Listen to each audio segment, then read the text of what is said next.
عن عمر بن الخطاب رضی اللہ تعالی عنہ قال ناظر رسول اللہ صلی اللہ علیہ وآلہ وسلم الى مصعب بن عمیر مقبلا وعلی اہاب کبش قد تنطق به۔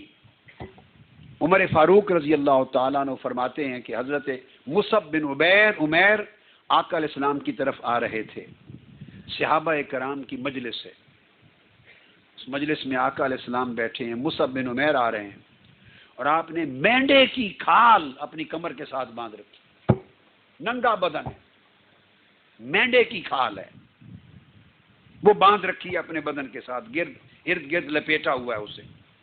یہ کتاب نئی حدیث کی کتاب ہے میری، ہدایت الامہ المنہاج السوی کے بعد حدیث کی نئی کتاب 2 والیومز پر ہدایت الامہ آ گئی ہے۔ یہ اس کا پہلا والیوم آ گیا ہے، دوسرا والیوم زیر ترتیب انشاءاللہ جلد آ جائے گا۔ بڑی عظیم کتاب ہے، اپنی نوعیت کی منفرد ہے، تاریخ میں کئی کریکٹرسٹکس کے اعتبار سے یونیک کتاب ہے، علماء کی، اساتذہ کی، آپ سب کے پڑھنے والی ہے۔ تم اپنی اسی مرتب کردہ کتاب سے حدیث آپ کو دے رہا ہوں۔ تو مینڈے کی کھال کو اپنی کمر سے باندھا ہوا ہے، جسم ننگا ہے، ننگے پاؤں ہیں۔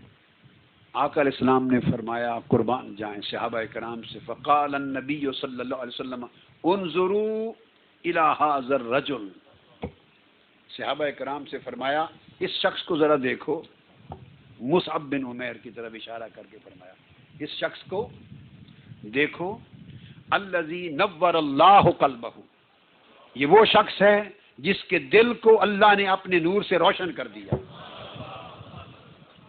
مینڈے کی کھال باندھی ہوئی، ننگا بدن، ننگے پاؤں، اچھے کپڑے تک زیب تن نہیں، فقر کی حالت ہے۔ فرمایا اس شخص کو دیکھو، اس کا دل اللہ نے اپنے نور سے روشن کر دیا ہے۔ اور قربان جائیں اگلے جملے، ایک عجیب وجد آور جملے ہیں۔ فرمایا لقد رأیتہ بین ابوین یغضبانہ بأطیب الطعام والشراب، آقا علیہ السلام نے فرمایا خدا کی قسم، جب یہ جوان تھا، نوجوان تھا، بچہ تھا، نوجوان تھا، میں نے مکہ میں اسے اس زمانے میں دیکھا ہے اپنی آنکھوں سے جب اس کے ماں باپ بھی زندہ تھے، اپنے ماں باپ کے پاس تھا، اور ماں باپ نے اس کو کس طرح پالا، کس ناز و نعم سے اس کی پرورش کی، اعلیٰ سے اعلیٰ کھانا دیتے تھے اس کو، اعلیٰ سے اعلیٰ پینے کی چیز دیتے تھے، اعلیٰ سے اعلیٰ پہناوا اور لباس دیتے تھے۔ فرمایا وَلَقَدْ رَأَيْتُ عَلَيْهِ حُلَّةً شَرَاهَا اور شُرِّيَتْ بِمِئَتَيْ دِرْہَمٍ، اور میں نے اپنی آنکھوں سے اس زمانے میں 200 درہم کا لباس زیب تن کیے ہوئے اس کو دیکھا ہے، بڑا قیمتی لباس تھا، 200 درہم، جہاں 2 درہم 3 ایک 2 درہم کے لباس بنتے تھے، 2 3 درہم کے لباس لوگ پہنتے تھے اس زمانے میں۔ فرمایا میں نے اپنی آنکھوں سے اس جوان کو 200 درہم کا لباس زیب تن کیے ہوئے دیکھا ہے، یا اس نے خود خریدا ہوگا یا ماں باپ نے خرید کے پہنایا ہوگا۔ میں نے اس کے ناز و نعم کا پل نہ دیکھا ہے، میں نے اس کی پرعیش زندگی دیکھی ہے، اس کے ماں باپ کا پیار دیکھا ہے، شہزادوں کی طرح اس کا پلنا دیکھا ہے۔ مصعب بن عمیر مکہ میں سٹار کہلاتے تھے، مکی جوانوں کے سٹار کہلاتا تھا، سٹار، جوان ارد گرد گھومتے تھے، آئیڈیل تھا، وہ دور دیکھا ہے۔ آقا علیہ السلام نے وہ ساری کیفیات بیان کر کے پھر فرمانے لگے فَدَعَاهُ حُبُّ اللَّهِ وَحُبُّ رَسُولِهِ إِلَى مَا تَرَوْنَ، یہ عالم بھی سمجھ لو جو میں نے تمہیں بتایا، پھر یہ خدا اور مصطفیٰ کا عاشق ہو گیا، اور میرے محبت اور عشق نے اسے اس حال تک پہنچا دیا، اس حال تک پہنچا دیا ہے جو تم دیکھ رہے ہو، کہ وہ عشق ہوا کہ نہ اسے پہننے کا خیال رہا، نہ پہناوے کا خیال رہا، نہ اچھے کھانے کا خیال رہا، نہ اچھے مشروب کا خیال رہا، نہ ناز و نام کا خیال رہا، نہ زندگی کے لذت و آرام کا خیال رہا، نہ عیش و راحت کا خیال رہا۔ جب عشق کی آگ لگی سب کچھ بھول گیا، کہاں وہ ناز و نعم کا زمانہ تھا، اور کہاں خدا رسول کی محبت میں آج ننگے پاؤں مینڈے اور بکرے کی کھال پہن کے اس حال میں پھرتا ہے۔ اشارہ اس امر کی طرف تھا کہ جب عشق اور محبت کسی کی ہوتی ہے، سچی محبت ہوتی ہے، تو اپنا آپ بھلا دیتی ہے، تن کا خیال بھلا دیتی ہے.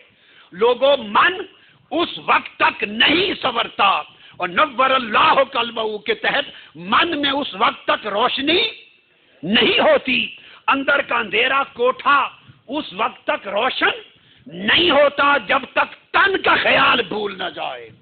جو شخص اپنی تن کی پرورش میں ہے اس کا من تاریک رہتا ہے، اور جسے چاہیے کہ من روشن ہو جائے، عشق الہی کا چراغ جل پڑے، عشق رسول کا چراغ اس کے دل کے نہا خانہ میں جل پڑے، اس کے قلب و باطن میں معرفت الہیہ کا نور ہو جائے، اس کا اندر ہنسی ہو جائے. جو من کو ہنسی دیکھنا چاہتا ہے اسے تن کی پوجا ختم کرنی پڑتی ہے، تن کی پوجا ختم کرنی پڑتی ہے، تن کی پرورش ختم کرنی پڑتی ہے. اور سب سے بہتر من کی پرورش کا طریق محبت ہے، عشق ہے. اور آقا علیہ السلام کا اپنا عمل یہ تھا کہ معروف حدیث ہے، ماعز بن مالک صحابی ابن حزال روایت کرتے ہیں. یہ وہ صحابی ہیں جن سے ایک بدکاری کا ارتکاب ہوا. آپ ذرا اس حدیث کی گہرائی میں جائیے.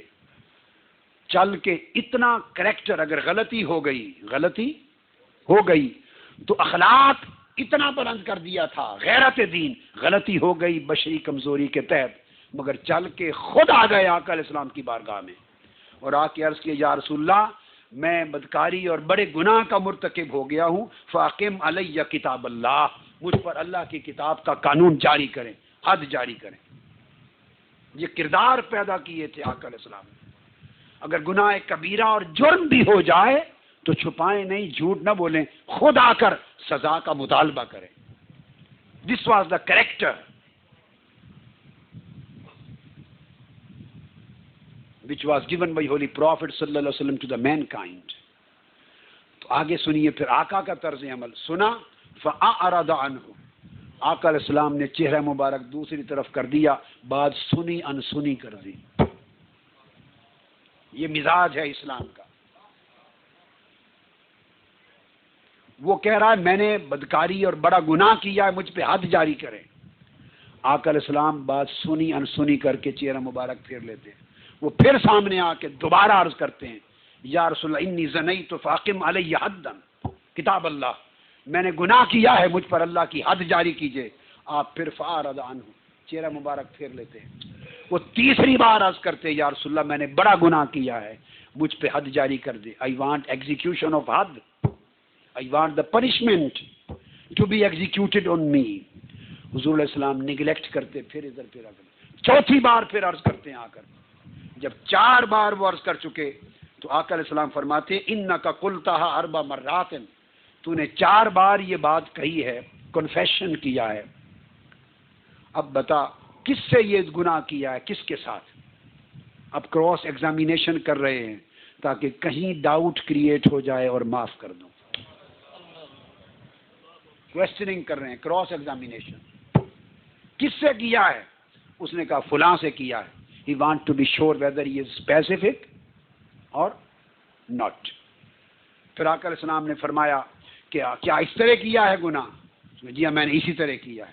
کہا یہ بھی کیا تھا؟ جی میں نے یہ بھی کیا ہے. اس طریقے سے کیا، یہ بھی کیا.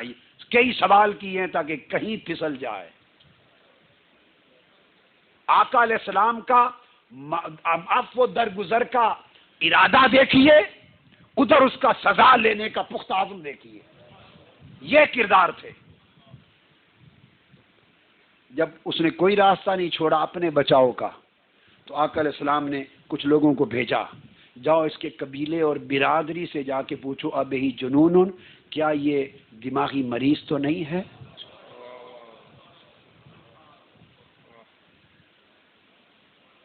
کیا دماغی جنون تو نہیں ہے، اسے بیمار تو نہیں ہے کہ کہیں سے کوئی ایک ایویڈنس مل جائے کہ ہاں بیمار ہے تو میں چھوڑ دوں. وہاں سے رپورٹ آئی، انہوں نے کہا نہیں بیمار نہیں، بالکل صحت مند ہے. جب سارے راستے اس نے خود بند کر لیے تو دین دا پنشمنٹ واز ایگزیکیوٹڈ. اس پر حد جاری ہو گئی. جب حد جاری ہو گئی اور وہ پڑا ہوا تھا لاش اس کی، آقا علیہ السلام غم زدہ تھے. یہ ہے کردار مصطفیٰ. قربان جائیں میرے آقا، قربان جائیں. یہ آقا علیہ السلام کی رحمت و شفقت، یہ ہے عنایت، یہ ہے امن، یہ ہے محبت انسانیت سے.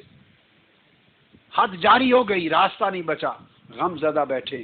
اور صحابہ کرام جو اس کو لے کر آئے تھے، ایک دو آدمی لے کر آئے تھے اسے، اس کے ساتھ ان کو کہنے لگے ہلا ترکتموہ لعلہ یتوب فیتوب اللہ علیہ.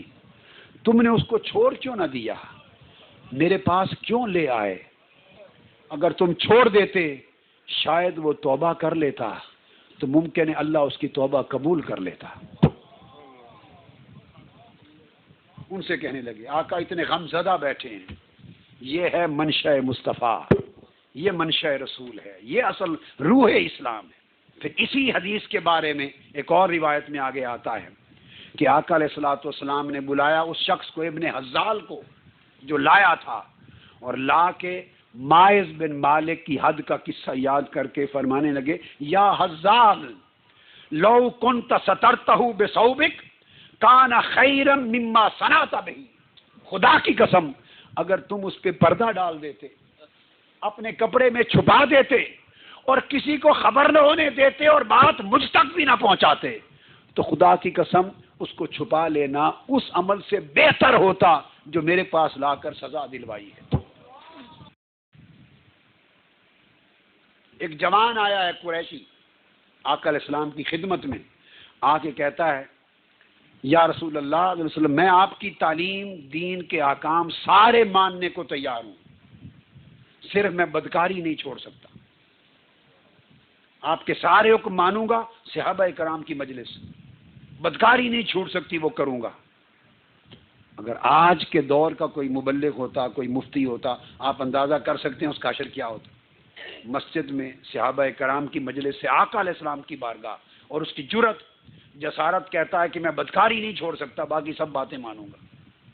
کیا حشر ہوتا. آقا علیہ السلام نے اس جوان کو قریب کر لیا، بھگایا نہیں، ڈانٹا نہیں، جھڑکا نہیں، قریب کر کے اس کے سر پہ دست مبارک رکھا. بیٹے ذرا اور قریب ہو جاؤ. اس کے سر پہ ہاتھ رکھ لیا، پیار کا ہاتھ رکھ کر اس سے پوچھا اچھا کس سے ارادہ ہے، کیا اپنی ماں سے ارادہ ہے ایسا کرنے کا؟ اس نے کہا نہیں یا رسول اللہ، اپنی ماں سے کون کر سکتا ہے بدکاری؟ فرمایا ہاں ٹھیک ہے، ماں سے کوئی نہیں کرتا. تو کیا اپنی بہن سے ارادہ ہے؟ نہیں یا رسول اللہ، بہن سے کون کرتا ہے بدکاری؟ فرمایا ہاں ٹھیک کہتے ہو، بہن سے نہیں کرتے.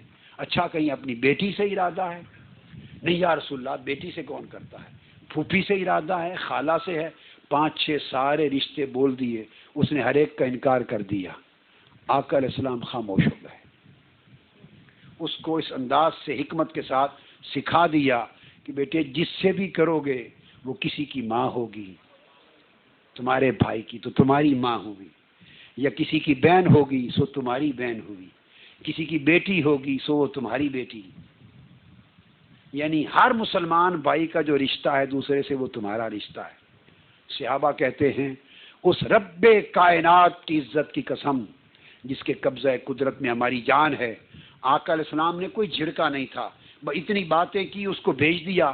ہم نے اس جوان کو تا دم مرگ دیکھا، موت کے دن تک. اس لمحے کے بعد اس نے کسی خاتون کی طرف نگاہ اٹھا کے نہیں دیکھا. اسے پاکیزگی اور طہارت عطا کر دی، صرف پیار بھرا ہاتھ اور پیار بھرے بول. یہ ہے تعلیم دین، یہ ہے تصور دین.